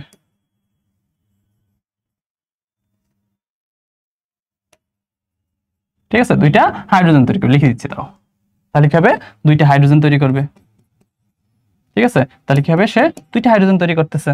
বুঝতে পারছি, আমাকে তাহলে বলো 1 মোল পানি ভেঙে আমরা কয়টা হাইড্রোজেন পাচ্ছি, দুইটা হাইড্রোজেন পাচ্ছি, তাহলে দুইটা হাইড্রোজেন থেকে কয়টা ইলেকট্রন আদান প্রদান হচ্ছে, দুইটা ইলেকট্রন আদান প্রদান হচ্ছে। তাহলে এখানে কয় ফ্যারাডে লাগতেছে, 2 ফ্যারাডে বিদ্যুৎ লাগবে। ঠিক আছে, যেহেতু আমরা মনে রাখবো কয়টা ইলেকট্রন আদান প্রদান হবে সেটাই তার বিদ্যুৎ সংখ্যা বোঝায়। ঠিক আছে, তুমি যখন অক্সিজেন নিয়ে চিন্তা করবা, তোমার মাথার মধ্যে চিন্তা করবা অক্সিজেন তো হাফ আছে, তাহলে তো দুইটা হবে না, একটা হয়ে যাবে, তখন তুমি গন্ডগোল লাগাই দিবা। ঠিক আছে, তুমি মনে রাখবা একটা বিক্রিয়ার মধ্যে সবসময় কি একই ধরনের জিনিসের আদান প্রদান হবে। যেমন জিঙ্ক সালফেটের ক্ষেত্রে জিঙ্ক কি করবে, দুইটা ইলেকট্রন সে গ্রহণ করবে, সালফেট দুইটা ইলেকট্রন সে ত্যাগ করে দিবে। ঠিক আছে, যে কোনো কিছুর মধ্যে দুইটা মানে একই রকমই কি থাকবে, ইলেকট্রন সংখ্যা থাকবে। বুঝতে পারছি? আচ্ছা, তখন আমরা দেখবো এই দুটোর মধ্যে ক্যাটায়ন কোনটা ভাইয়া, হাইড্রোজেন ক্যাটায়ন। ঠিক আছে, এই ক্যাটায়নটা তৈরি করার জন্য কয়টা ফ্যারাডে লাগতেছে, দুইটা ফ্যারাডে, দুইটা ইলেকট্রন, 2 মোল ইলেকট্রন নিতেছে, তাহলে কত ফ্যারাড লাগতেছে ভাইয়া, 2 ফ্যারাড বিদ্যুৎ লাগতেছে। এটা একটু ভালো করে আমরা দেখবো। ঠিক আছে, 35 নম্বরটা, এটা ইম্পর্টেন্ট। বুঝতে পারছি? আচ্ছা, এরপরের কোশ্চেন আমরা চলে যাই। অক্সিজেন নিয়ে আমরা চিন্তা করবো না, এখানে হাইড্রোজেন নিয়ে চিন্তা করবো। ওকে, ওকে। এরপরে দেখো এখানে দেওয়া আছে সোডিয়াম প্লাস থেকে সোডিয়াম তৈরি করতেছে, তার মানে কি জারণ মান কমতেছে, তার মানে কি বিজারণ বিভব দেওয়া আছে। এটা কি বিভব দেওয়া আছে, বিজারণ বিভব। ঠিক আছে, এটা কি দেওয়া আছে, এটা হচ্ছে পটাশিয়াম। দেখো পটাশিয়াম প্লাস থেকে পটাশিয়াম তৈরি করতেছে, তার মানে কি এটা কি সমান দেওয়া আছে, জারণ মান কমতেছে, তাহলে এটাও কি বিজারণ বিভব দেওয়া আছে। এখন বলছে হলে কোনটি অধিক শক্তিশালী বিজারক, কোনটি সবচেয়ে শক্তিশালী বিজারক হতে হবে। এখন ভাইয়া তোমাকে আমি বলে দিচ্ছি, বিজারকটা কই থাকে, উপরে থাকে, জারক কই থাকে, নিচে থাকে। এবং উপরে যে বিজারক থাকে, বিজারকের কোন মানটা সর্বোচ্চ থাকে, জারণ মান সর্বোচ্চ থাকবে। বিজারকের কোন মান সর্বোচ্চ থাকবে, জারণ মান সর্বোচ্চ থাকবে। তাহলে এখানে যে বিজারণ বিভবের মান দেওয়া আছে, এখান থেকে আমরা জারণ বিভবটা আগে নিয়ে ফেলি। ঠিক আছে, দেখো সোডিয়ামের, দেখো সোডিয়ামের জারণ মান কত, সোডিয়াম থেকে সোডিয়াম প্লাস যখন তৈরি হবে তার জারণ মান কত বলতো ভাইয়া, 271, 2.71। এখন আমরা পটাশিয়ামের জারণ মান লিখে ফেলি, পটাশিয়াম থেকে পটাশিয়াম প্লাস তৈরি করতেছে, তাহলে এর জারণ মান কত, 2.93। এখন আবার এই বিষয়ের মধ্যে চলে আসি। ঠিক আছে, আমি তোমাকে বলছি ভাইয়া উপরের থেকে কি থাকে, উপরের দিকে যেটা থাকে সেটা হবে শক্তিশালী বিজারক, সবচেয়ে শক্তিশালী বিজারক। সবচেয়ে শক্তিশালী বিজারকের কি মান বেশি থাকবে, জারণ মান সর্বোচ্চ থাকবে। এখন বলতো এই দুইটার মধ্যে জারণ মান সর্বোচ্চ কার, পটাশিয়ামের, পটাশিয়ামের জারণ মান বেশি, তাহলে এই দুইটার মধ্যে শক্তিশালী বিজারক কোনটা, পটাশিয়াম। ঠিক আছে, আচ্ছা এরপরে চলে আসি আমরা। এটা কিন্তু তোমার চার্ট দেখতে হবে না, এটা কি তোমার এইখান থেকে তুমি বুঝে ফেলতে হবে তোমাকে। ওকে, আচ্ছা বলা হচ্ছে ইলেকট্রনীয়, ঠিক আছে, ইলেকট্রনীয় তড়িৎ পরিবাহী কোনটি। আচ্ছা, আমরা তড়িৎ পরিবাহীকে দুইটা ভাগে ভাগ করতে পারি তার ধর্মের উপর ভিত্তি করে, একটা ইলেকট্রন ফ্লো হয়, একটা আয়নের প্রবাহ হয়। ঠিক আছে, একটা হচ্ছে ইলেকট্রনীয় পরিবাহী, একটা হচ্ছে ইলেকট্রোলাইটিক পরিবাহী। ঠিক আছে, ইলেকট্রো পরিবাহী কোনটা ভাইয়া, ধাতুর মধ্যে আমরা জানি কি মুক্ত ইলেকট্রন চলাচল করে। ঠিক আছে, তাহলে একটা ধাতুর মধ্যে যে ইলেকট্রনের ফ্লো হয় সেটাকে আমরা বলি ইলেকট্রনীয় পরিবাহী। তাহলে ইলেকট্রনীয় পরিবাহীর অপর নাম কি, ধাতব পরিবাহী। ঠিক আছে, এর অপর নাম কি, ধাতব পরিবাহী। এখন তুমি আমাকে বলো ভাইয়া, এখানে যে অপশনগুলো দেওয়া আছে দেখো, ফেরাস সালফেটের দ্রবণ, দ্রবণ সবসময় কি হবে বলো তো ভাইয়া? দ্রবণ হবে তড়িৎ বিশ্লেষ্য পরিবাহী, ঠিক আছে। আবার এটা গলিত সোডিয়াম ক্লোরাইড তড়িৎ বিশ্লেষ্য পরিবাহী। একমাত্র ধাতু কোনটা দেওয়া আছে বলতো? কপার দেওয়া আছে, ওইটাও কি একুয়াস দেওয়া আছে, মানে কি তড়িৎ বিশ্লেষ্য পরিবাহী, ঠিক আছে, ধাতব পরিবাহী না। আচ্ছা, এখন বলা আছে ইলেকট্রোলাইটিক, মানে ভাইয়া অবশ্যই দেখবা কি দুইটা নামের মধ্যে দেখবা, এটা ইলেকট্রনীয় পরিবাহী, এটা ইলেকট্রোলাইটিক পরিবাহী, মানে কি তড়িৎ বিশ্লেষ্য পরিবাহী। কোনটি? তড়িৎ বিশ্লেষ্য, ঠিক আছে, এর অপর নাম তড়িৎ বিশ্লেষ্য পরিবাহী। তড়িৎ বিশ্লেষ্যের মধ্যে আমরা পড়ছিলাম ভাইয়া, একটা আছে সবল তড়িৎ বিশ্লেষ্য, একটা দুর্বল তড়িৎ বিশ্লেষ্য, আর এটা আছে তড়িৎ অবিশ্লেষ্য, পড়ছি না আমরা? আচ্ছা, সবলের মধ্যে, তড়িৎ বিশ্লেষ্যের মধ্যে একটা আছে কি সবল। সবল তড়িৎ বিশ্লেষ্য কোনগুলো পড়ছিলাম ভাইয়া? যতগুলা সবল অ্যাসিড সবল ক্ষার, ঠিক আছে, সবল অ্যাসিড অথবা সবল ক্ষার অথবা সবল মানে লবণ, ঠিক আছে, সবল যে লবণগুলো থাকবে, সবল অ্যাসিড সবল ক্ষার আর লবণ, এগুলো হবে সবল তড়িৎ বিশ্লেষ্য। আর দুর্বল তড়িৎ বিশ্লেষ্য মনে রাখবা, দুর্বল অ্যাসিড দুর্বল ক্ষার। আমরা বইয়ের মধ্যে দুইটা জিনিস আছে, একটা হচ্ছে যে ইথানল, ইথানল বলতেছি অ্যাসিটিক অ্যাসিড, ঠিক আছে, অ্যাসিটিক অ্যাসিড, আর একটা হচ্ছে যে এইচএফ, এটি কি দুর্বল তড়িৎ বিশ্লেষ্য, ঠিক আছে। আচ্ছা, তড়িৎ অবিশ্লেষ্য, ঠিক আছে, তড়িৎ অবিশ্লেষ্য, তড়িৎ অবিশ্লেষ্য কি কি আছে ভাইয়া? যত ধরনের কি আছে বলতো? সমযোজী বন্ধন, সমযোজী বন্ধনের মধ্যে কি কি উদাহরণ আছে বলতো?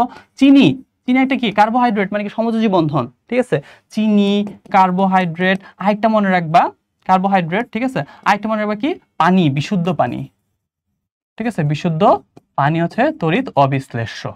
ওকে, আচ্ছা, এখন এখান থেকে আমরা দেখবো কোনটা তড়িৎ পরিবাহী। দেখতেই পারতেছি এখানে একমাত্র এটা অ্যাকুয়াস, আর বাকি সবগুলো কি এটা কঠিন দেওয়া আছে, তাহলে এটা কি দ্রবণীয় না, তড়িৎ বিশ্লেষ্য না, ঠিক আছে। তাহলে এখানে অ্যান্সার কি হবে? ফেরাস সালফেট হচ্ছে যে তড়িৎ পরিবাহী, ঠিক আছে, ইলেকট্রোলাইটিক আর কি তড়িৎ বিশ্লেষ্য পরিবাহী।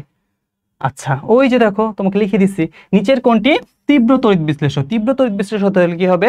সবল অ্যাসিড সবল ক্ষার অথবা লবণ, ঠিক আছে। দেখো তো ভাইয়া, গলিত অবস্থায় কি আছে? সোডিয়াম ক্লোরাইড, একটা লবণ, তাহলে এটা কি হবে বলতো? তীব্র তড়িৎ বিশ্লেষ্য, ঠিক আছে। আর এটা কি একটা দুর্বল ক্ষার, দুর্বল অ্যাসিড, এটা তো হচ্ছে ধাতব পরিবাহী, ঠিক আছে, কপারটা। মৃদু তড়িৎ বিশ্লেষ্য, মৃদু তড়িৎ বিশ্লেষ্য কি হবে বলতো? দুর্বল অ্যাসিড দুর্বল ক্ষার, ঠিক আছে, এই যে দুর্বল অ্যাসিড, অ্যাসিটিক অ্যাসিড। আচ্ছা, এটা চলে আসি আমরা, বলা আছে 1 ফ্যারাডে তড়িৎ চার্জ প্রবাহিত করতে তড়িৎ বিশেষ পদার্থ থেকে দ্বিযোজী মৌলের, ঠিক আছে, দ্বিযোজী মৌলের কতটি পরমাণু তড়িৎদ্বারে সঞ্চিত হবে? এখন ভাইয়া দ্বিযোজী একটা মৌল আমরা নিনি, মানে মানে মানে কল্পনা করি কি আছে বলতো? কপার সালফেট মনে করে নিলাম, তাহলে কি হয় বলতো? কপার থেকে দ্বিযোজী মৌল বলছে, কপার 2+ কি করে? দুইটা ইলেকট্রন গ্রহণ করে সে কি করে? কপার তৈরি করে, ঠিক আছে। তাহলে আমাকে বলতো ভাইয়া, এখানে 1 মোল কপার সঞ্চিত করতে কয় ফ্যারাডে বিদ্যুৎ লাগতেছে ভাইয়া? 2 ফ্যারাডে বিদ্যুৎ লাগতেছে, ঠিক আছে। আচ্ছা, তাহলে আমরা এটা কি সুন্দর করে সাজিয়ে লিখতে পারি না? কিভাবে সাজিয়ে লিখবো বলতো ভাইয়া? এখানে বলছে 1 ফ্যারাডে, আচ্ছা, তাহলে এটাকে সুন্দর করে লিখতে পারি আমরা 2 ফ্যারাডে বিদ্যুৎ প্রবাহিত হলে, 2 ফ্যারাডে বিদ্যুৎ প্রবাহিত হলে কপার সঞ্চিত হবে 1 মোল। আমাকে বলতো ভাই 1 মোল কপার মানে কত? 6.02 × 10⁻23 ইলেকট্রন, 6.02 × 10⁻23, ঠিক আছে, 23টি কি হবে? কপার সঞ্চিত হবে। আমাকে চাইছে কি 1 ফ্যারাডে, সুতরাং 1 ফ্যারাডে বিদ্যুৎ সঞ্চিত করলে কপার সঞ্চিত হবে কত হবে? 6.02 × 10⁻23টি কপার, এটাকে আমরা 2 দিয়ে ভাগ করে দেব, 3.01 × 10⁻23, ঠিক আছে। অ্যান্সার কই আছে? এই যে এটা হবে অ্যান্সার, ঠিক আছে। দ্বিযোজী মৌল বলছে, বুঝে নিব আমরা। এরপর কি আছে? তড়িৎ বিশ্লেষ্য নয়, ঠিক আছে, বলে দিয়েছি বিশুদ্ধ পানি, বিশুদ্ধ পানি কি হবে? তড়িৎ বিশ্লেষ্য হবে না। বাকিগুলো দেখো অ্যাকুয়াস, গলিত অ্যাকুয়াস আছে, তাহলে কি তড়িৎ বিশ্লেষিত হবে? ওকে ভাই, আচ্ছা, এখন চলে আসি আমরা। দেখো এখানে বলা আছে 30 সেকেন্ড, মানে কি টি এর মান দেওয়া আছে, এখানে কি আই এর মান দেওয়া আছে, এম্পিয়ার প্রবাহিত করলে তড়িৎ বিশ্লেষ্য পদার্থে প্রবাহিত তড়িৎ চার্জ কত? আমরা জানি কি Q = IT, পড়ছি আমরা। আই এর মান কত দেওয়া আছে? 5 × 30, তাহলে কত হবে? 150 কুলম্ব, ঠিক আছে, তার কত হবে? 150 কুলম্ব চার্জ হবে, ঠিক আছে। আচ্ছা, হ্যাঁ, এটা একটু দেখি আমরা। বলছে গলিত লবণে, ভাই লবণের সংকেত কি আমরা জানি? ভাই লবণের সংকেত হচ্ছে যে সোডিয়াম ক্লোরাইড, ঠিক আছে, সোডিয়াম ক্লোরাইড। গলিত সোডিয়াম ক্লোরাইডে একই পরিমাণ তড়িৎ চালনা করলে ক্যাথোডে কোন ধাতু সঞ্চিত হবে? মানে সবচেয়ে সর্বোচ্চ মোল বিমুক্ত হবে। শুনে কি অনেক মানে এই যে এই লাইনটুকু পরে মনে হচ্ছে যে অনেক ঝামেলার অনেক কিছু, আসলে কিছু না। তুমি দেখো, তুমি একটু ঠান্ডা মাথায় চিন্তা করবা। কি চিন্তা করবো ভাইয়া, লবণকে যদি আমরা গলিত করি, ঠিক আছে, তড়িৎ চালনা করি, তাহলে এখানে ক্যাথোডে, কি বলছে ক্যাথোডে না, এই যে ক্যাথোডে, তুমি চিন্তা করো ক্যাথোডে কি কি জমা হতে পারে ভাইয়া, দুইটা জিনিসই জমা হবে ক্যাথোডে, ঠিক আছে। আমরা জানি সোডিয়াম ক্লোরাইড ভাঙলে কি হয়, সোডিয়াম প্লাস তৈরি হয়, তাহলে একটা সোডিয়াম প্লাস জমা হতে পারে। আরেকটা হচ্ছে যে ভাইয়া, আমরা কি গলিত বলছে না, গলিত লবণ, তাহলে গলিত মানে কি, এর সাথে পানি মিশ্রিত আছে, পানি থেকে কি H প্লাস OH মাইনাস হয়, তাহলে ক্যাথোডে কোনটা যাবে, H প্লাস যাবে। এখন তাহলে তো আমরা বুঝতেই পারতেছি অপশনে কোনটা দেওয়া আছে, সোডিয়াম প্লাস দেওয়া আছে, তাহলে কি হবে বলতো, কোনটা সবচেয়ে বেশি মূল বিমুক্ত হবে, সোডিয়ামটা বিমুক্ত হবে। এখন তো H প্লাসের কোনো কথাই বলা নাই। আচ্ছা, মানে সোডিয়াম থাকলে মানে H প্লাস থাকলে তখন কি হবে, নিচে একটা প্রশ্ন আছে, আমরা এটার মধ্যে পড়বো, ঠিক আছে, গলিত না বিগলিত, এটার মধ্যে একটু ঝামেলা হয়, তখন আমরা দেখবো। আচ্ছা, এখন দেখো এখানে কি বলা আছে, প্লাটিনাম H2H প্লাস, আচ্ছা এটার বিভব দেওয়া আছে কত, 0, ঠিক আছে, এটার বিভব দেওয়া আছে 0, এর সঙ্গে ক্যাথোড হিসেবে কোনটি ব্যবহৃত হবে। তুমি চিন্তা করো ভাইয়া, মাঝখানে থাকে কি হাইড্রোজেন, তোমাকে বলছিলাম নিচের দিকে কি হবে, ক্যাথোড থাকবে, তাহলে হাইড্রোজেনের নিচে কি থাকবে, ক্যাথোড, আর উপরে কি থাকবে বলতো, অ্যানোড, ঠিক আছে। এখন আমাকে কি বের করতে হবে ভাইয়া, এর সঙ্গে ক্যাথোড হিসেবে কোনটা থাকবে, তাহলে কি অবশ্যই হাইড্রোজেনের নিচে থাকতে হবে, হাইড্রোজেনের নিচে যেগুলো থাকবে সেগুলো ক্যাথোড হিসেবে কাজ করবে। তুমি দেখো এখানে অপশনের মধ্যে একমাত্র সিলভার কি হয়, হাইড্রোজেনের নিচে থাকে, তাহলে এটা ক্যাথোড হিসেবে কাজ করবে, ঠিক আছে। আচ্ছা, এখন কথা আছে ভাইয়া, তাহলে এখানে তো বিভব ভোল্টের মান দেওয়া আছে, তুমি একটু ভোল্ট নিয়েও চিন্তা করতে পারো, ঠিক আছে। দেখো এখানে কি আছে, জিঙ্ক 2+ থেকে 0 হচ্ছে, মানে কি বিজারণ বিভব দেওয়া আছে, এর কি আছে বলতো, বিজারণ বিভব দেওয়া আছে। আমাকে বলো ক্যাথোডের কিসের মান বেশি থাকে, ক্যাথোডের হচ্ছে জারণ মান বেশি থাকে, নিচে ক্যাথোড মানে কি জারণ মান সর্বোচ্চ হবে, ঠিক আছে। আচ্ছা, আমরা কি করতে পারি, সবগুলার সবগুলার জারণ মান নিয়ে নিতে পারি, ঠিক আছে। তাহলে বলতো এখানে জিঙ্ক থেকে জিঙ্ক 2+ হলে এটা প্লাস হয়ে যাবে জারণ মান, ঠিক আছে। এটা কি ভাইয়া 0 থেকে 2 আছে, মানে এটা হচ্ছে আমরা জিঙ্ক বাই জিঙ্ক 2+, ঠিক আছে, এর মান হচ্ছে প্লাস 0.76 জারণ মান। আচ্ছা আচ্ছা, এটা কি আছে বলতো, এটা ম্যাঙ্গানিজ থেকে 0 থেকে +2 হচ্ছে, তার মানে কি এটা জারণ মান দেওয়া আছে, এটা জারণ মান ঠিক আছে। এটার কি আছে ভাই, জিঙ্ক প্লাস থেকে জিঙ্ক 2 হচ্ছে, মানে কি এটা কি করতে হবে, জারণ মান লিখতে হলে জিঙ্ক থেকে সিলভার থেকে সিলভার প্লাস, তাহলে এটা কি হবে মাইনাস হয়ে যাবে, ঠিক আছে, জারণ মান। এই আয়রনের ক্ষেত্রে দেখো এটা কি হবে Fe থেকে Fe3+, তাহলে এটা কি হবে বলতো, এটা প্লাস হয়ে যাবে জারণ মান। এখন তুমি বলো জারণ মান নিচে কি হয়, জারণ মান সবচেয়ে কি কম থাকে, ঠিক আছে, একমাত্র কম কার আছে, সিলভার আছে, তাহলে কি এটাই ক্যাথোড হিসেবে কাজ করবে। ওকে, আচ্ছা, বাকিটা তোমরা একইভাবে চিন্তা করবা। এখানে জিঙ্কের কি দেওয়া আছে ভাই বলতো, জিঙ্ক 0 থেকে জিঙ্ক 2+, মানে কি জারণ মান দেওয়া আছে, তাহলে এটা কি জিঙ্কের জারণ মান দেওয়া আছে। জারণ মান দেওয়া থাকলে আমরা জিঙ্কের কি হবে, এর সাথে নিচের কোনটি ক্যাথোড হিসেবে কাজ করবে, তাহলে অবশ্যই জিঙ্কের নিচে যেগুলো থাকবে সেখান থেকে একটা কিছু আমাদের চুজ করতে হবে, ঠিক আছে। ঠিক আছে, আমরা দেখি এখানে জারণ মান সর্বোচ্চ, বাকিগুলোর জারণ মান একটু দেখি। দেখো তো ম্যাঙ্গানিজ থেকে ম্যাঙ্গানিজ 2+, জারণ মান দেওয়া আছে কত আছে, 0.237, তাহলে এটাকে ক্যাথোড হিসেবে নিতে পারবো আমরা জিঙ্কের সাথে, না ভাইয়া, এখানে এটা কি জারণ মান অনেক বেশি, এটা উপরে জিঙ্কের উপরে আছে, ঠিক আছে। আয়রনটা একটু দেখি, দেখো তো আয়রন থেকে আয়রন 2+, এটারও জারণ মান দেওয়া আছে, জারণ মান কি 0.44, দেখো তো এর মান থেকে কি কম না, ঠিক আছে, এর মান থেকে কি এর জারণ মানটা কম, তার মানে কি আয়রনটা কি জিঙ্কের নিচে আছে, তাহলে এটা কি ক্যাথোড হিসেবে কাজ করবে, এটা ক্যাথোড হিসেবে কাজ করবে। বাকি সবগুলা দেখবা, সবগুলা জারণ মান দেওয়া আছে, যেগুলোর কি মানটা 0.76 এর বেশি, 0.76 এর বেশি, তাহলে এগুলা কি হবে, এগুলো আমরা অ্যানোড হিসেবে কাজ করতে পারতাম, কিন্তু অ্যানোড তো চাইছে না, তোমরা চাইছে কি ক্যাথোড, তাহলে কি হবে একমাত্র আয়রনটা কি হবে ক্যাথোড হিসেবে কাজ করবে, ঠিক আছে।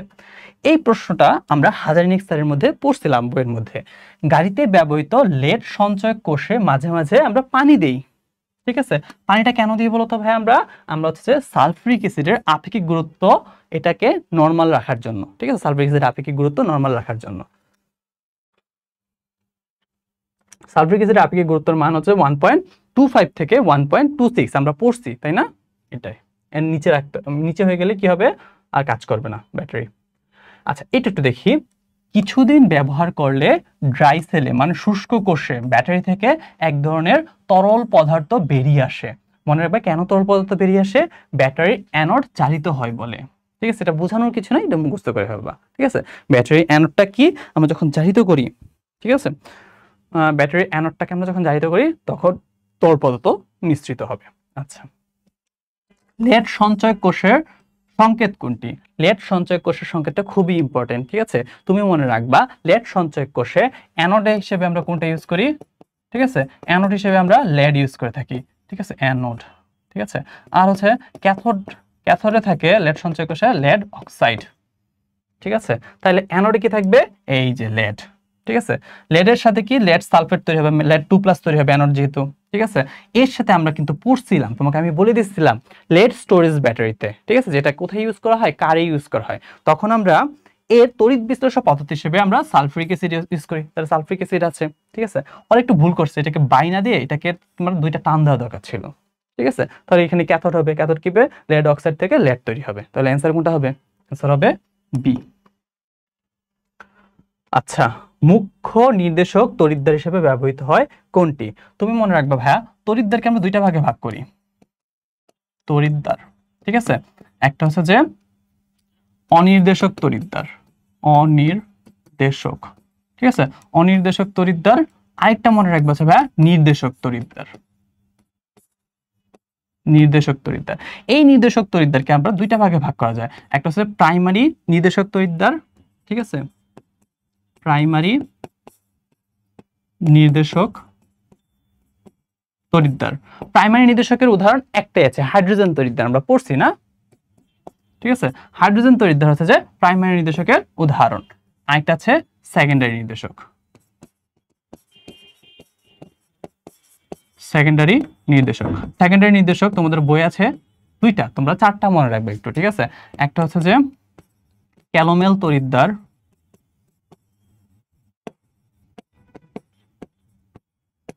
ঠিক আছে। আরেকটা হচ্ছে সিলভার ক্লোরাইড তড়িৎদ্বার, ঠিক আছে। আরেকটা মনে রাখবে গ্লাস তড়িৎদ্বার। এই দুইটা লাস্টের দুইটা একটু বইয়ের মধ্যে লিখে নেবা, গ্লাস তড়িৎদ্বার।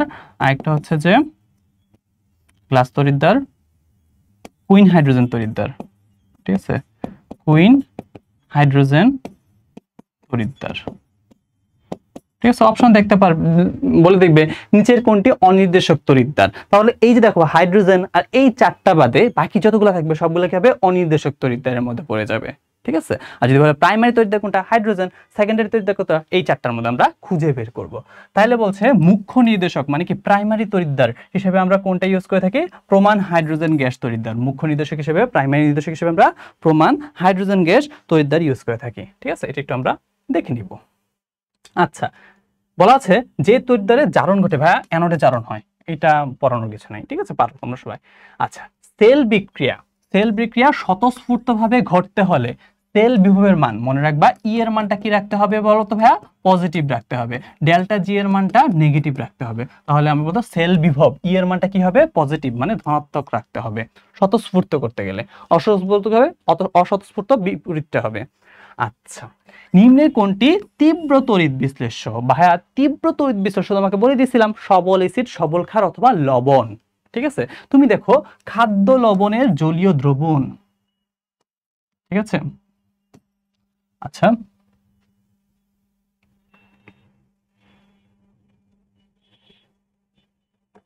হ্যাঁ, খাদ্য লবণের জলীয় দ্রবণ কি হবে বলতো? সবল তড়িৎ বিশ্লেষ্য। হ্যাঁ, আচ্ছা, ঠিক আছে।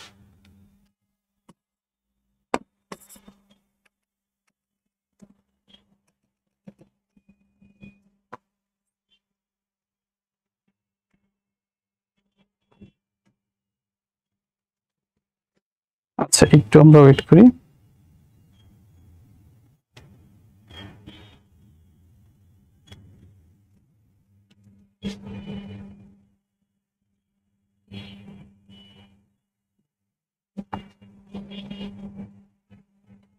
আচ্ছা, তাহলে এটা বুঝতেই পারতেছি আমাদের কি হবে বলতো? একটু দেখি কি হয়। এখন ঠিক আছে। খাদ্য লবণের জলীয়, তীব্র হবে খাদ্য লবণের জলীয় দ্রবণ, ঠিক আছে। খাদ্য লবণের জলীয় দ্রবণকে তড়িৎ বিশ্লেষণ করলে অ্যানোডে কি মুক্ত হবে? ঠিক আছে, দেখো তুমি মনে রাখবা যখন আমরা খাদ্য লবণকে তড়িৎ বিশ্লেষণ করব, ঠিক আছে, খাদ্য লবণকে আমরা যখন তড়িৎ বিশ্লেষণ করব দুই ধরনের, আচ্ছা, দুই ধরনের খাদ্য লবণ হতে পারে। একটা হচ্ছে যে গলিত, একটা হচ্ছে বিগলিত, ঠিক আছে। আচ্ছা, দেখো তার হচ্ছে যে খাদ্য লবণকে আমরা জলীয় দ্রবণ যখন করি তখন ক্যাথোডে কি কি যুক্ত হতে পারে, ঠিক আছে? তুমি আমাকে বলো সোডিয়াম ক্লোরাইড, তার সাথে কি আছে, পানি আছে, তাহলে এখানে ক্যাথোডে কি হবে? ক্যাথোড হবে ক্যাটায়ন গুলো হবে, মানে সোডিয়াম জমা হতে পারে অথবা কি জমা হতে পারে, হাইড্রোজেন জমা হতে পারে, ঠিক আছে? এখন বলো ভাই অ্যানোডে কি যুক্ত হবে?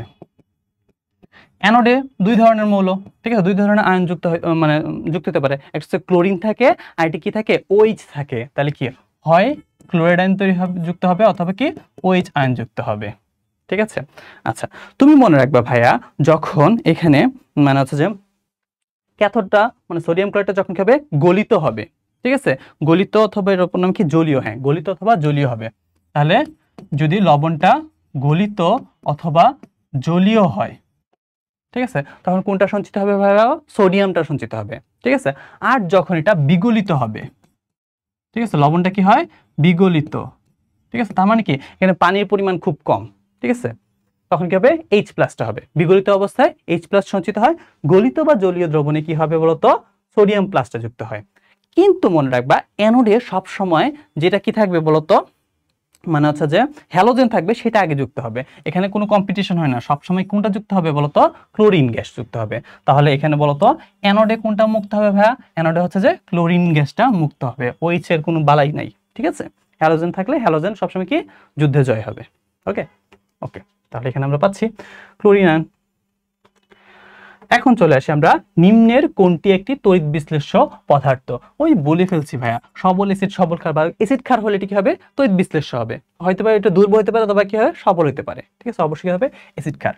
আচ্ছা, এরপর কি আছে, অ্যানায়ন গঠিত হয় কখন?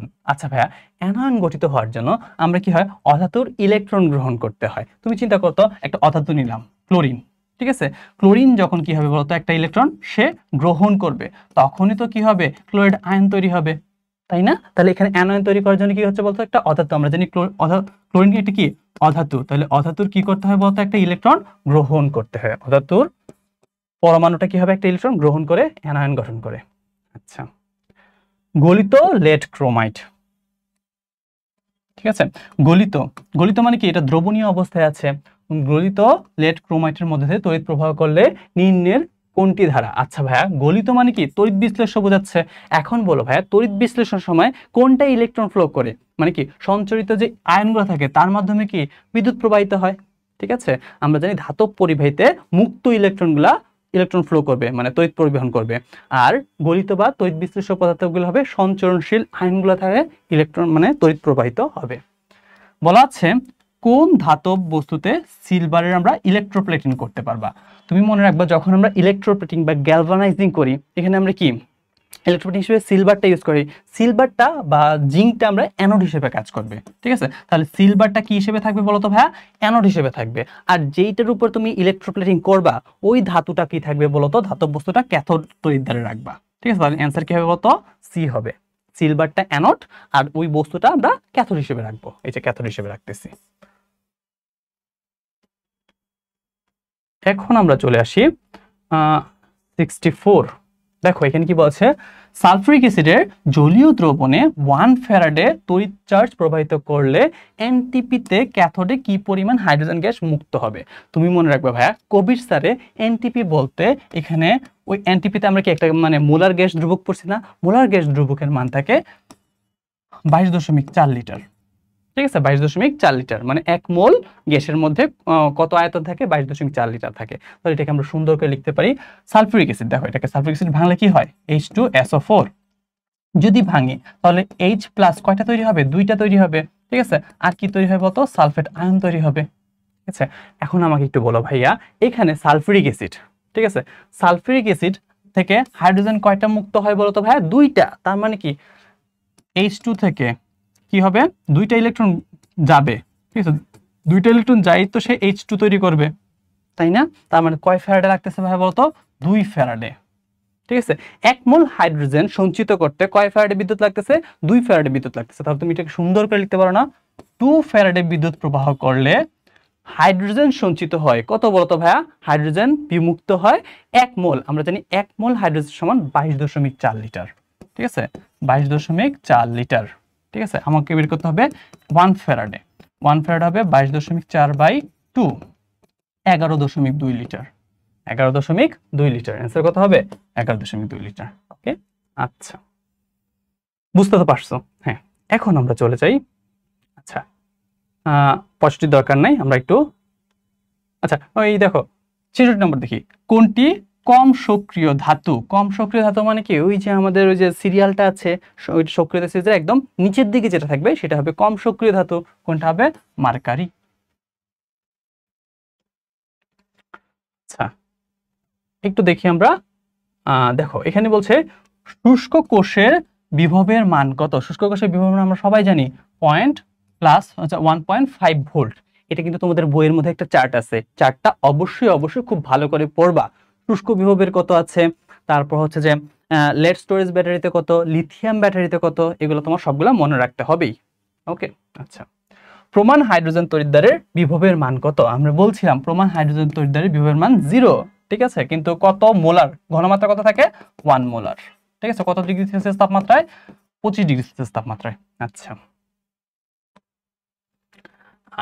এই দেখো এখানে বলছে বিজারণ বিভবের মানের ক্রম বের করতে বলছে। বিজারণ বিভব, এখন তুমি একটু ভাই চিন্তা করো, আমি তোমাকে চার্টের মধ্যে বলছি উপরের দিকে যেগুলো থাকে সেগুলো কি হয়? বিজারক হয়। তার মানে কি? তার জারণ মান সর্বোচ্চ থাকবে।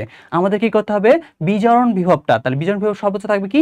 নিচের দিকে যেটা থাকবে সেটা কি হবে? বিজারণ বিভব সর্বোচ্চ হবে। ঠিক আছে, তার মানে কি সক্রিয়তা সিরিজের একদম নিচের দিকে যেগুলো থাকবে সেগুলোর মধ্যে বিজারণ বিভবের মান সর্বোচ্চ হবে। ঠিক আছে, বিজারণ বিভব সর্বোচ্চ হবে কার? নিচের দিকে যেগুলো থাকবে। আচ্ছা, এটা হচ্ছে যে দেখো আমরা সক্রিয়তা সিরিজের একদম নিচের দিকে থাকবে অ্যালুমিনিয়াম, এর উপরে থাকবে ম্যাগনেসিয়াম, এর উপরে থাকবে সোডিয়াম। তাহলে কি নিচের দিকে যেটা থাকবে তার বিজারণ বিভবের মান সর্বোচ্চ হবে। ঠিক আছে, তাহলে অ্যান্সার হবে ডি। ওকে, আচ্ছা, এখন এখানে বলা আছে আপেক্ষিক পরিবাহিতার একক। এটা তো ভাই একদম মুখস্থ, তাই না? এটা কি হবে? ওহম পার সেন্টিমিটার। ঠিক আছে, যাদের মুখস্থ থাকে না তারা চাইলে এভাবে ইউজ করতে পারো। আমরা জানি R is equal to rho l by A. এটা কি সূত্র? আমরা ফিজিক্সের মধ্যে একটা সূত্র পাইছিলাম না, R is equal to rho l by A. এখান থেকে আমরা কি বলবো? রো হচ্ছে যে আপেক্ষিক রোধ। ঠিক আছে, তাহলে আমরা কি বলবো? আপেক্ষিক রোধ rho is equal to R A divided by L লেখা যায়। ঠিক আছে, আপেক্ষিক রোধ, তাহলে এককটা আমরা বের করে ফেলি। আমরা জানি আর এর একক হচ্ছে যে ওহম। ঠিক আছে, এ মানে কি বলতো ভাইয়া? এ হচ্ছে যে ক্ষেত্রফল, সেন্টিমিটার স্কয়ার। নিচে কি আছে? দৈর্ঘ্য, সেন্টিমিটার, তাহলে কত হবে? সেন্টিমিটার হবে। তাহলে ওহম সেন্টিমিটার কার একক ভাইয়া? আপেক্ষিক রোধের একক। ঠিক আছে, আমরা জানি আপেক্ষিক রোধ কি হবে? আপেক্ষিক পরিবাহিতার বিপরীত। তাহলে আমাকে বলো আপেক্ষিক পরিবাহিতা, আপেক্ষিক পরিবাহিতা কি হবে? এটা বিপরীত হবে পরিবাহিতা। 1 বাই আর, 1 বাই রো আর কি। ঠিক আছে, 1 বাই রো। 1 বাই রো মানে কি? 1 ওহম সেন্টিমিটার। তাহলে কি হবে? পার ওহম পার সেন্টিমিটার, পার ওহম পার সেন্টিমিটার। ঠিক আছে, পার ওহম পার সেন্টিমিটার। আচ্ছা, বলা আছে লেড স্টোরেজ ব্যাটারিতে কোনটি বিজারিত হবে? আমি তোমাকে বলছি ভাইয়া লেড স্টোরেজ ব্যাটারির মধ্যে অ্যানোড হিসেবে আমরা ইউজ করে থাকি লেড। ঠিক আছে, আর ক্যাথোড হিসেবে আমরা ইউজ করে থাকি লেড অক্সাইড। ক্যাথোড হিসেবে কোনটা ইউজ করে থাকি? লেড অক্সাইড ইউজ করে থাকি। আচ্ছা, এখন আমাকে বলছে ভাইয়া কোনটা বিজারিত হবে। এখন বলো ভাইয়া অ্যানোডে কি হয়? ভাইয়া অ্যানোডে হয় জারণ। তাহলে এই লেডটা কি হবে? জারিত হচ্ছে। আর এটা কি আছে আমি বলছি? ক্যাথোড হিসেবে লেড অক্সাইড ইউজ করা হয়। তাহলে ক্যাথোডে যেটা থাকবে সেটা কি হবে? বিজারিত হবে। তাহলে বিজারিত কোনটা হয়? Lead oxide. ঠিক আছে, ক্যাথোডে যেটা থাকবে সেটা কি হবে বলতো? বিজারিত হবে। আচ্ছা, 75 দরকার নাই। আচ্ছা, আমরা 76 নম্বরটা দেখি, লেড সঞ্চয়ী কোষে সালফিউরিক অ্যাসিডের আপেক্ষিক গুরুত্ব কত? তুমি মনে রাখবা ভাইয়া এই বইয়ের মধ্যে লেখা আছে, মানে সালফিউরিক অ্যাসিডের নরমাল আপেক্ষিক গুরুত্ব কত বলতো? 1.25 থেকে 1.26। ঠিক আছে, এটা কি আপেক্ষিক গুরুত্ব? এটার মান কি অবশ্যই আপেক্ষিক গুরুত্বের কোনো ইউনিট নাই, আপেক্ষিক গুরুত্ব নরমাল থাকে। এখন মনে রাখবা যখন আপেক্ষিক গুরুত্ব, সরি এটা আপেক্ষিক গুরুত্ব, যখন আপেক্ষিক গুরুত্ব 1.17 এর কাছাকাছি হবে, কত বলছি? 1.17। ঠিক আছে, আপেক্ষিক গুরুত্ব যখন কাছাকাছি কার হবে? 1.17 এর কাছাকাছি হবে, তখন মনে রাখবা এই লেড স্টোরেজ ব্যাটারির ভোল্টেজটা কমে যাবে। কমে যাবে কত হয় বলতো? এটা ভোল্টেজ কমে মনে হয়, আচ্ছা ভুল বলছি একটু, আপেক্ষিক গুরুত্ব যখন 1.21 এর, আচ্ছা ভালো করে লিখে দিয়েছি, হ্যাঁ, আপেক্ষিক গুরুত্ব যখন 1.21 এর নিচে চলে আসবে বা এর সমান সমান হয়ে যাবে, তখন এই এই ব্যাটারির ভোল্টেজটা কত হয়, 1.17 হয়ে যায়। ঠিক আছে, মনে রাখবা ভোল্টেজ যখন 1.17 হয়ে যায় তখন এটাকে কি করতে হবে, চার্জ করতে হবে। এখান থেকে এরকম কোশ্চেনই আসবে। ঠিক আছে, বলে হচ্ছে যে এর নরমাল আপেক্ষিক গুরুত্ব কত, 1.25 থেকে 1.26, আর আপেক্ষিক গুরুত্ব কত কম হলে, এটাকে চার্জ করতে পারি, 1.21 এর কম হলে এটাকে আমরা চার্জ করতে পারি। তখন ওই সময় তার ভোল্টেজ কত হয়, 1.17 ভোল্টেজ হয়ে থাকে, তখন আমরা এটাকে চার্জ করব। তাহলে এখানে অ্যান্সার কত হবে, 1.2।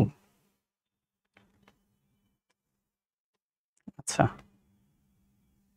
কোনটি আগে চার্জ মুক্ত হবে, এই যে সক্রিয় সিরিজ যেটা একদম সবার শেষে থাকবে সেটাই কি হবে, চার্জ মুক্ত হবে, কপার। আচ্ছা, এখন কথা হচ্ছে ভাইয়া, আমি কিন্তু তোমাকে কবির স্যারের বইয়ে যতগুলা এমসিকিউ আছে দেখাই দিচ্ছি, এখন নিচে যেগুলো আছে এগুলো সব হচ্ছে যে বোর্ড কোয়েশ্চেন। ঠিক আছে, বোর্ড কোয়েশ্চেন তোমার এত পড়তে হবে না, কারণ আমরা হচ্ছে যে হাজারিনাক স্যারের মধ্যেই বোর্ড কোয়েশ্চেনগুলো অলরেডি পড়ে ফেলছি। ঠিক আছে, আমি তোমাকে বলি, গত বছর 25টা এমসিকিউর মধ্যে 25টার মধ্যে 15টা হাজারিনাকের অনুশীলনী থেকে আসছে। ঠিক আছে, কবির স্যারের কোনো অনুশীলনী থেকে আসে নাই। তো তুমি কি করবা, হাজারিনাককে আগে গুরুত্ব দিবা, হাজারিনাক স্যারের বইটাকে গুরুত্ব দিবা, তারপর কবির স্যারের যেই এমসিকিউ গুলো আছে এগুলো সলভ করবা। এখন তোমাকে যদি আমরা বোর্ড কোয়েশ্চেন গুলো দেখাই, রিপিট হয়ে যাবে। আমরা তো হাজারিনাক স্যার এটা সলভ করবোই, তাহলে এটা এখন করার দরকার নাই। ঠিক আছে, জাস্ট এতটুকু পর্যন্ত তাহলে আমাদের থাকবে। ওকে, তো তোমরা সবাই ভালো থাকো, সুস্থ থাকো, আর পরীক্ষা অনেক ভালো হোক। ঠিক আছে, wish you all the best, by.